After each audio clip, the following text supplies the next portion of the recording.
I confess, the last time my girlfriend and I had sex in the missionary position, she passed gas and it tickled my balls.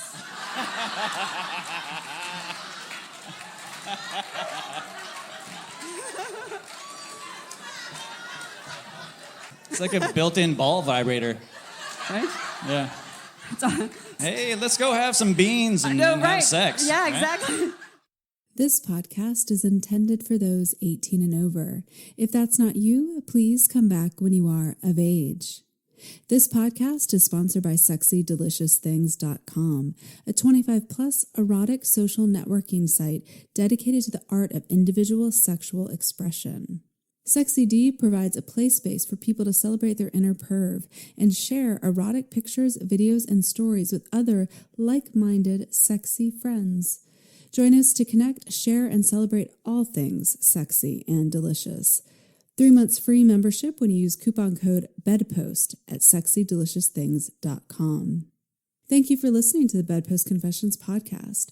BedPost Confessions is an Austin-based live storytelling series featuring smart, sexy stories.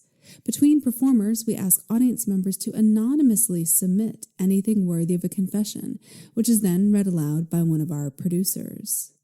The performance you're about to hear was recorded on September 18th, 2014, BedPost Confessions' 4-year anniversary. Ella Gale's honestly comedic performance will take you on a tour of her love life, exploring the challenges and inherent ironies of trying to find a very specific person. Here is Ella. I want to start off by saying this. Thank God for wanting to bone people. I started doing stand-up because I had a crush on a guy who taught a stand-up class. And if it hadn't been for that raw animal instinct, I might not have stumbled across my favorite thing on earth. Things with that guy didn't work out, but I still feel really grateful to him. And I took that stand-up class, but don't worry, I didn't quit my day fuck. I've actually had trouble with men for a long time, and because of that, I do a lot of internet dating. I internet date because I am not an easy sell in real life. Don't let this fool you. I'm a 6-foot-tall engineering student with a predilection for older men and sexual tastes that can best be described as very specific. I strongly identify with more than one fictional space captain. And you would be shocked to discover how few men are interested in knowing which ones. It is just not easy to meet people at the center of that Venn diagram. I would like to meet a guy who supports my career and who can provide our relationship with an emotional backbone, because I am not very nurturing. I have killed multiple cacti. The only living things that I have been able to keep alive lately are the 2 sweet potatoes that sprouted in my cupboard after I failed to eat them. Because I buy groceries for a version of myself that does not exist. What I'm trying to say is I'm gonna need to find a guy who can take a few years off or maybe go part-time when our kids are young. Basically, I'm looking for a male wife. But also, he has to sexually dominate me. Look, I suspect a lot of kinky feminists, at least at first, feel a certain tension between what they want and what they want to want. All I want is an egalitarian relationship where he does the dishes after I make dinner, naked and in handcuffs. I just want to go Dutch at a nice restaurant that I'm not allowed to wear underwear to. I just want to split the mortgage on a beautiful suburban home with 1 golden retriever and 2 dog crates.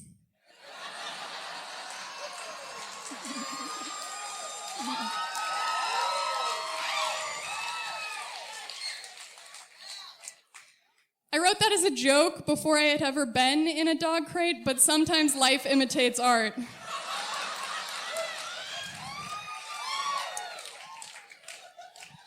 And it took me a while to realize that feminism doesn't have to mean that my lovers and I have identical haircuts and each spend exactly 50% of the time on top.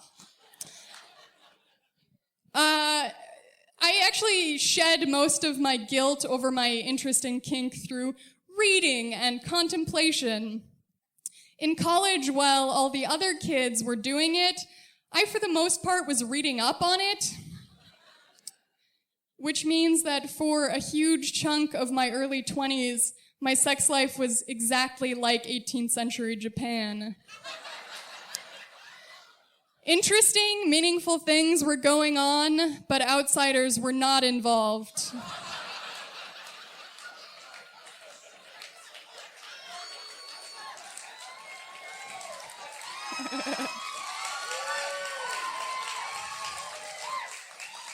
If I understand isolationist Japan correctly, I guess I could have made an exception for the occasional Dutch sailor, but that was not a loophole I took advantage of.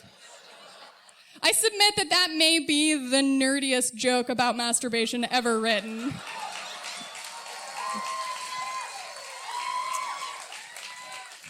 But guys, Austin has been really amazing to me. This is the place where I finally took all my book learning and put it into practice. I even started a sex tape collection. Yeah. Collection might be a little optimistic, but I did add a second color of duct tape to my utility drawer.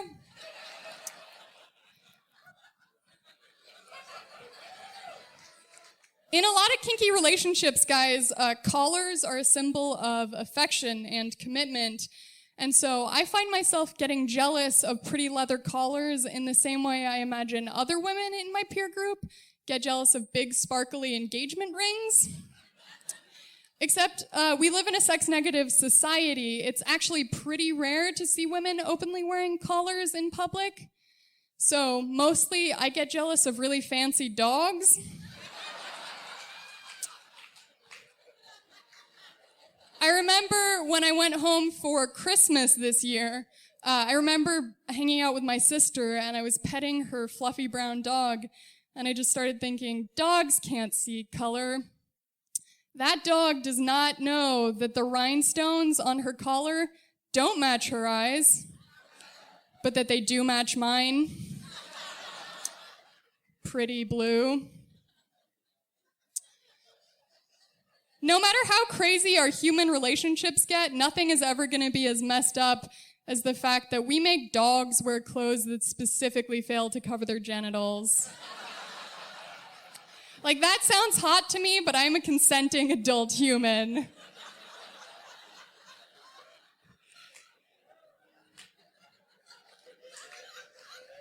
I think there's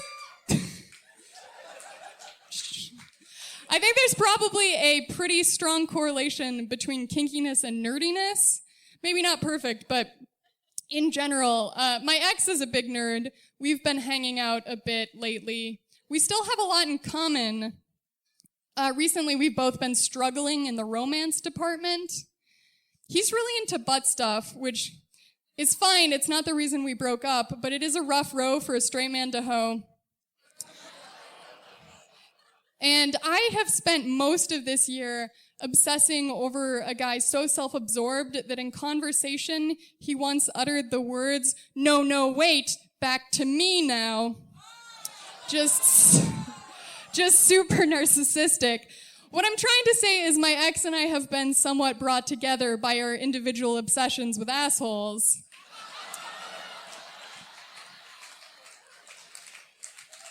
Guys, super narcissist would be the world's worst superhero. Super narcissist, a man bitten by a radioactive mirror. Super narcissist, watch as he prowls the streets at night, constantly trying to save himself from boredom. If you want to tell if somebody is a narcissist, write an unflattering joke about them and see how much they love it. I'm pretty sure 60% of the reason that guy was boning me was because I was really good at beta testing his startup software products. Just Speaking of assholes, in medieval times, they had a torture device called an anal pear. Worst dinner party dessert ever. Sorry, that was like the only jokey joke in here. Does anybody here struggle over whether to buy cage-free eggs? Stick with me. This happened to me this week. I was at the grocery store and I spent way too long staring at the different kinds of eggs and trying to figure out what I wanted. And then eventually I realized that the only product I consume whose ethical production I care about is bondage pornography. Incidentally, usually not cage-free. I'm a bit of a masochist, but like a pretty lame one. I don't take it real seriously. I'm like a masochist light. Like the Miracle Whip of masochism, if you will. Though, come to think of it, Miracle Whip actually sounds like way too extreme a toy for me. I'm more like the lightly good news deerskin flogger of masochism. It's more where I'm at. I don't know, sometimes I think about sex too often. Do you guys ever encounter a naked photo in a place you weren't expecting it? This happened to me on Facebook recently. I was clicking through and I saw a dirty photo, but I was clicking too fast, so I had to go back and find it. I had seen a photo of nipples under a mesh shirt. When I went back to find it, I realized that it was a photo of 2 petunia plants against a brick wall.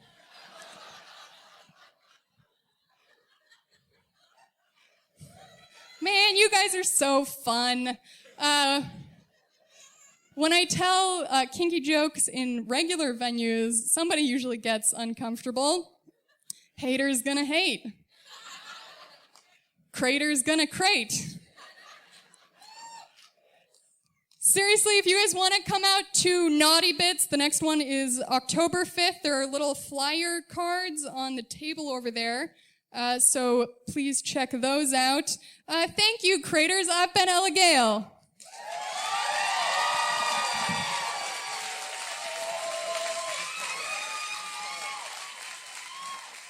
Ella Gale is a comedian based out of Austin, Texas.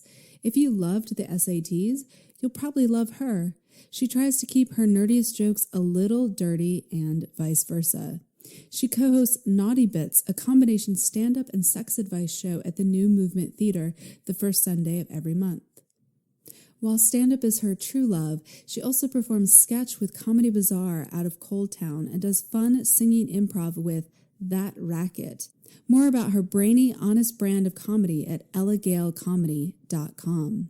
Bedpost Confessions is produced by myself, Mia Martina of MiaOnTop.com, Julie Gillis of JulieGillis.com, Sadie Smythe of That'sWhatSadieSaid.com, and managed by Sarah Henry of O. Henry Events. Podcast audio production by Ian Danskin of Innuendo Studios. You can find links to all of our websites and more information about Bedpost Confessions at bedpostconfessions.com. You can also confess with us at Bedpost Confessions on Facebook and Bedpost Confess on Twitter. And don't forget the special offer from Sexy Delicious Things, 3 months free membership to the erotic social networking site when you use coupon code BEDPOST. Until next time, we'll leave you with a few other confessions from the audience. I confess, one time I got a woman from OkCupid to go to a mall in her skimpiest outfit and grab the first man she saw. She pulled an old veteran into a changing room, stripped naked, and she put his hand on her breast. He said, "You're very pretty." And that was it. The end. So good. That's great. Yeah. I confess, I have made 3 separate men break 3 separate headboards by tying them up and mercilessly teasing them with my pussy in their face. That's a power trip. Smiley face.